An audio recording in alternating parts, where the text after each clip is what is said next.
Hello সবাইকে, তোমরা সবাই কেমন আছো? আশা করি তোমরা সবাই অনেক ভালো আছো। আমি অনেক ভালো আছি। আর আজ ছিল ফ্রাইডে, বরাবরের মতো ফ্রাইডে আমাদের বাসায় একটু স্পেশাল কিছু হবেই। তোমরা আজকে কে কি খেলে সেটা অবশ্যই বলবে।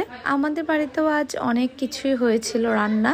তার মধ্যে ছিল মাংস, মুরগির মাংস। সেটা আমাদের বাসায় সবাই অনেক পছন্দ করে। আর মুরগির মাংসটা অনেক ঝাল ঝাল করে রান্না করতেছিল, দেখে অনেক লোভনীয় লাগতেছিল। যাই হোক, কথা বলতে বলতে কিন্তু মুরগি রান্না শেষ। তারপর সাথে ছিল আজকে মুগ ডাল দিয়ে কচু। সেটাও অনেক বেশি মজা। যারা এখনো ট্রাই করনি তারা ট্রাই করতে পারো। আমি জানি না, আমার এই ডালটা রিসেন্ট অনেক অনেক বেশি ফেভারিট হয়ে গেছে। তারপর আজকে রান্না করা হচ্ছে কচু শাক। যদিও এটা ইলিশ মাছের মাথা দিয়ে হলে আরো বেশি মজা লাগতো, কিন্তু ছিল না। কচু শাকটাও কিন্তু আমার বেশ পছন্দ, আর আজকে বেশিরভাগ আইটেমই আমার খুবই পছন্দ। তারপর এখানে রান্না হচ্ছিল পনিরের তরকারি। সেটাও কিন্তু অনেক মজা, যদিও আমি পনির খাই না। রান্নাবান্না কিন্তু প্রায় শেষ, আর এখন বড়া বানিয়ে নিবে। সেটা হচ্ছে পাট শাকের বড়া। এই বড়াটার কথা না বলি, এই বড়াটা হলে আর কিছুই লাগে না, এত মজা বড়াটা। তোমরা এটা ট্রাই করবে অবশ্যই।